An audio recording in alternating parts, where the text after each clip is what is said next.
tahu macam mana perasaan aku sakit. Sakitnya perasaan aku ni. Siapa yang tahu? Siapa tahu? A few moments later. Shalom, perkenalkan nama saya Febriano Koaas. Saya dari kelas A Teologi semester 6. Video ini dibuat untuk memenuhi tugas UAS mata kuliah Teologi Perjanjian Baru.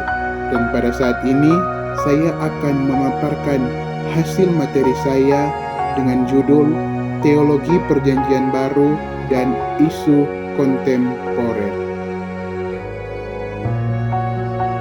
Kita masuk dalam topik pembahasan. Yang pertama, relevansi teologi perjanjian baru bagi isu sosial. Yang kedua, relevansi teologi perjanjian baru bagi isu politik. Dan yang ketiga, relevansi teologi perjanjian baru bagi isu lingkungan. Kita datang pada topik pembahasan yang pertama, yaitu relevansi teologi perjanjian baru bagi isu-isu sosial. Yang pertama, prinsip teologis keadilan sosial. Ketidakadilan sosial yang diajarkan dalam Alkitab tidak hanya relevan dalam konteks individu, tapi juga dalam membangun masyarakat yang adil, di mana setiap orang dihargai dan diberikan hak yang sama. Yesus sendiri ditampilkan sebagai orang yang bergaul dengan orang yang miskin dan menderita. Ketidakadilan sosial yang diajarkan ke dalam Alkitab tidak hanya relevan dalam konteks individu, tetapi juga dalam membangun masyarakat yang adil, di mana setiap orang dihargai dan diberikan hak yang sama. Yesus sendiri ditampilkan sebagai orang yang bergaul dengan orang yang miskin dan menderita. Yang kedua, kemiskinan dan ekonomi. Di dalam kekristenan, kemiskinan bukan lagi dalam hal ini diskriminasi berbasis etnis, sesuatu hal yang baru karena di Alkitab sudah agama atau gender seringkali terjadi.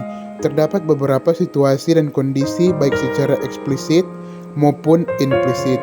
Kemiskinan yang terjadi saat itu, Yesus sendiri misalnya kelompok minoritas agama ditampilkan sebagai orang yang kerap menghadapi hambatan bergaul dengan orang yang miskin dan dalam menjalankan ibadah atau mengakses menderita.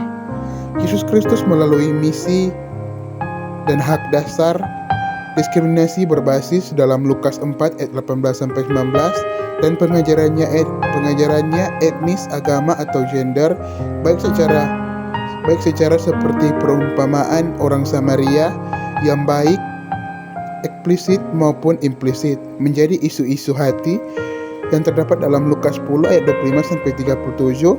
Adapun kesenjangan dalam kehidupan sosial yang sejati, Alkitab ekonomi yang terjadi antara wilayah perkotaan mengajarkan bahwa dalam Kristus ketidakadilan pendesaan serta ketidakadilan dalam perbedaan antar bangsa, ras, atau status terhadap pendidikan dan layanan sosial.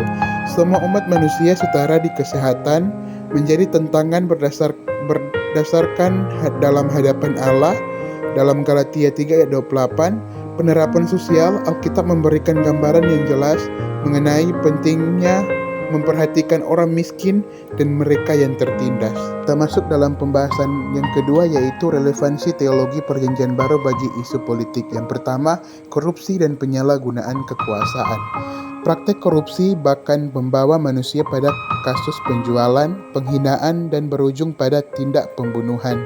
Kisah penjualan Yesus oleh Yudas kepada para imam kepala adalah menjadi salah satu contoh konkretnya dalam Matius 28 ayat 14-16. Selain kisah Yudas, praktek korupsi juga sering dilakukan di Israel di bawah pengaruh kekuasaan pemerintahan Roma.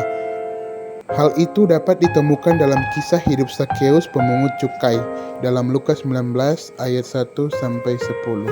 Sakeus adalah seorang pemungut cukai yang kaya raya di kota Yeriko. Ia adalah orang kepercayaan Kaisar Romawi. Ia bertugas untuk merasa atau menagih pajak terhadap orang-orang miskin Yahudi dan mengirimkannya kepada Kaisar yang hidup mewah di Roma.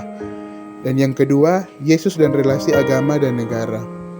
Yesus tidak bergabung dengan partai-partai politik yang ada pada zamannya, tetapi ia punya sikap politik yang jelas. Saat ditanya tentang pajak, Yesus menjawab, "Berikanlah kepada Kaisar apa yang wajib kamu berikan kepada Allah. Dalam Matius 22 ayat 21. Jawaban ini menunjukkan bahwa setiap orang punya dua tanggung jawab, kepada pemerintahan, kepada Allah. Yesus menegaskan bahwa negara dan agama adalah dua hal yang berbeda, masing-masing punya peran sendiri. Negara tidak boleh menguasai agama, dan agama juga tidak boleh memaksakan diri menjadi pemerintah. Kita masuk dalam pembahasan yang terakhir, yaitu relevansi teologi Perjanjian Baru bagi isu lingkungan. Yang pertama, pencemaran lingkungan. Teologi penciptaan merupakan dasar penting dalam iman Kristen yang menegaskan bahwa alam semesta diciptakan oleh Allah dengan tujuan yang baik. Penciptaan mencerminkan kuasa dan kebijaksanaan Allah, dan manusia diberi mandat sebagai pengelola dan menjaga bumi. Kerusakan lingkungan seperti pencemaran dan eksploitasi berlebihan merupakan pelanggaran terhadap kehendak Allah serta bentuk ketidakadilan ekologis yang bertentangan dengan kasih terhadap ciptaan. Dan yang kedua, pemanasan global. Dalam teologi Perjanjian Baru, manusia dipanggil untuk menjadi pengelola yang bijaksana atas bumi dan segala isinya.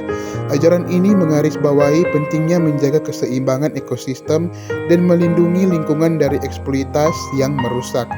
Isu kerusakan ekosistem dan krisis lingkungan hidup saat ini menjadi tantangan global yang mendesak untuk mendapat perhatian serius dari berbagai disiplin ilmu, termasuk teologi. Sekian materi dari saya. Tuhan Yesus memberkati orang semua. Shalom. Oke teman-teman, terima kasih sudah menonton videonya.